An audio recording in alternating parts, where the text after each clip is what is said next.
প্রত্যেকে আলহামদুলিল্লাহ একবার কুল্লাহ সেই সুন্দর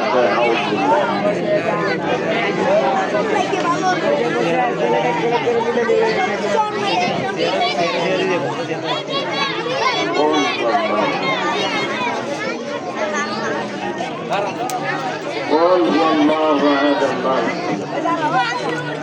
قل هو الله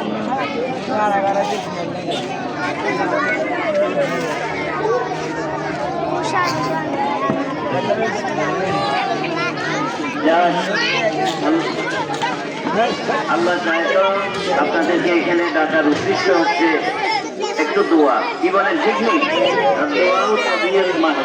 সমস্ত কিছু দোয়া তাহলে আজকে আপনাদের এলাকাবাসীকে মুরব্বীদেরকে হাজির সাহেবদের সবাইকে ডাকার উদ্দেশ্য আজকে নতুন করে আবার 2002 সালের পর যেটা উদ্বোধন হয়েছিল আবার আজকে থেকে আবার এই ব্রিকটা আবার উদ্বোধন হচ্ছে এই জন্য এলাকাবাসীকে স্মরণ করছেন আল্লাহ যেন এই ব্রিকটা সুন্দরভাবে চলতে পারে আমরা যেন সবাই মিলে মিশে প্রতিহিংসা ত্যাগ করে আমাদের বাঙালির মধ্যে একটা সমস্যা হচ্ছে একটা লোভ আর একটা হচ্ছে হিংসা আর একটা হচ্ছে গীবত এই তিনটা জিনিস আমাদের কাছে বিরাজমান ঠিক কিনা বলেন আমরা এগুলা থেকে সাবধান থাকবো ভালো কাজের মধ্যে আমরা সবসময় সবাইকে উৎসাহিত করব।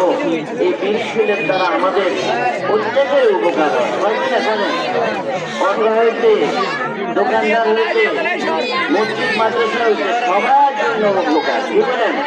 আর তুমি এই বৃক্ষের মালিক বর্তমানে হুসেন মিয়া ওনার কাছে আসলে তুমি মনে হয় না কাউকে বিমুখ করে, কাউকে বিমুখ করে। আল্লাহ আল্লাহ এই প্রতিষ্ঠান যেন কবুল করে বলেন আমি।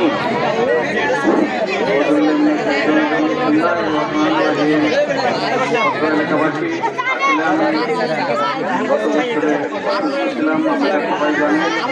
এর পাশে কতিপয় কয়েকজন লোক আমার জিনিসকে তারা পরিবেশের বিভিন্ন কার্যক্রম করে তারা বলতেছে আমি বলে পরিবেশ একটা মাঝে কিন্তু আমি অসুস্থ কারণ মুখ করতে পারি নাই। তারপরেও এই বছরে আমাদের আবার আমরা আমাদের অর্ডারগুলো আমরা নিয়ে আসি।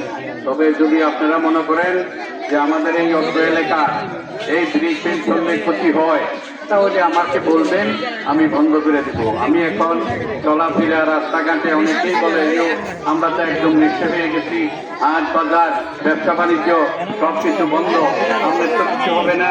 যদি ব্রিজটা আবার চালু করেন তাহলে আমাদের একটু উপকার হয়।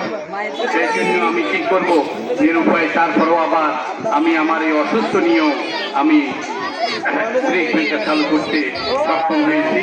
এবং আপনারা এলাকাবাসী যত উৎফুল্ল আছেন, শতকরা 99 লোক আমাকে বলে যে আপনি ব্রিজ চালু করছেন, সেটার জন্য আমরা যথেষ্ট উপকার। এবং আপনারা যারা সাংবাদিকরা এখানে আসছেন, আপনারা বাজারে যাবেন, ওরা 2-3 জন কতিপয় বিভিন্ন সময় ওই আমার চিকিৎসা ওই মানুষের কাছে মিথ্যা প্রভাকাণ্ড এইগুলো নিয়ে আপনারা বাজারে যাবেন। যদি এদের কোনো ক্ষতি হয়, হাট বাজার মসজিদ মাদ্রাসা আমার কাছে উপস্থিত থেকে অন্তত রাখসাম যত এরিয়া আছে এখানে আজকে মামুন নাই, কোন মসজিদ মাদ্রাসায় আমি অবদান দিই নাই, কেউ ফিরে গেছে সেটা যদি বলতে পারে আমি ব্রিজ বন্ধ করে দিব। এলাকাবাসী আপনারা কি বলেন? আপনারা কি বলেন সেটা বলেন। আমি যদি ব্রিজের জন্য আমার কোনো কিছু বলতে অসমাপ্ত হয় সেটা আমরা সমাপ্ত করবেন। আশা করি এই এলাকা অন্তপক্ষে ডেলি 2-4 লক্ষ টাকা খরচ হয় না আমাদের অত্র এলাকায়। আপনারা বাজারে গিয়া প্রত্যেকটা লোককে জিজ্ঞাসা করবেন যদি আমার কোনো ক্ষতি হয় এদের উপকার ছাড়া, তাহলে আমি